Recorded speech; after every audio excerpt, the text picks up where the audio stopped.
আল্লাহ রাব্বুল আলামিনের কাছে শুকর আদায় করতেছি। আর সেই সাথে সাথে যাদের অক্লান্ত চেষ্টা পরিশ্রমের ফলশ্রুতিতে আজকে আমরা একটা সবাই উপস্থিত হতে পেরেছি, আল্লাহ তাআলা তাদেরকে জাযায়ে খায়ের এবং নেক হায়াত দান করুন।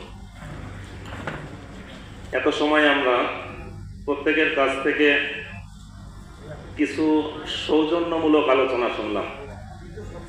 তার ভিতর থেকে আমাদের ওস্তাদ নাম খেয়াল নাই, ওনার একটা কথা আমার খুব ভালো লাগছে, যে আমরা সামনের কিছু কর্ম পরিকল্পনা, কিছু নির্দেশনা চাই, এই ব্যাপারে সবাই কিছু বলেন।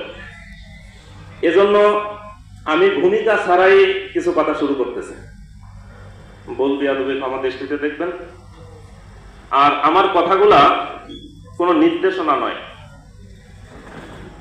এমনও কিছু কথা হয়তো এসে যেতে পারে যেটা আমাদের পরিষদের সমালোচনা হিসাবে প্রকাশ পায়। যদিও সমালোচনা হিসাবে প্রকাশ পায়, শুরুতেই আমি বলে নিই, আমি এর বিরোধী নই।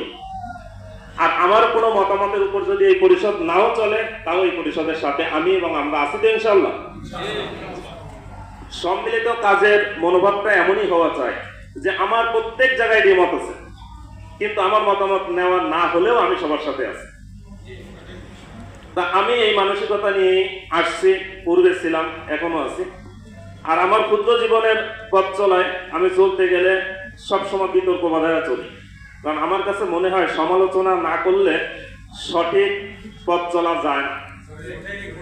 এজন্য আল্লাহ তাআলা আমাদের নেতৃস্থানীয় যারা আছেন তাদেরকেও যেন সমালোচনা সহ্য করার মতন যোগ্যতা দান করে।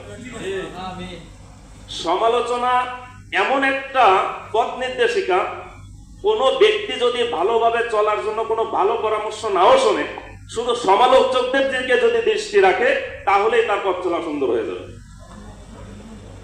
যাই হোক, আমি আমাদের এই শিরোনামে যে লেখাটা আলোচনা সভা, একটা জিনিসের কমতি মনে করতেছি, উন্মুক্তভাবে আলোচনা করে যাচ্ছি, এর ভিতরে কোনো কোনো নির্দেশনাও আসতেছে, যদিও যারা আলোচনা করতেছে তাদের নামগুলা লেখা আছে, কিন্তু এখানে আমাদের নীতি নির্ধারণী ফর্মে যারা আছেন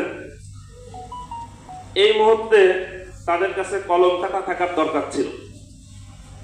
এজন্য আমরা যারা এখানে উপস্থিত হয়েছি 64টা জেলার মুখপাত্র আমরা নাকি, আমাদের কাছে আমাদের প্রত্যেক জেলার মিডিয়ার সদস্যদের মতামত নিয়েই আমরা এখানে আসছি, এবং আমরা চেষ্টা করব সেই কথাগুলা প্রত্যেকের পক্ষ থেকে একটা সারসংক্ষেপ তুলে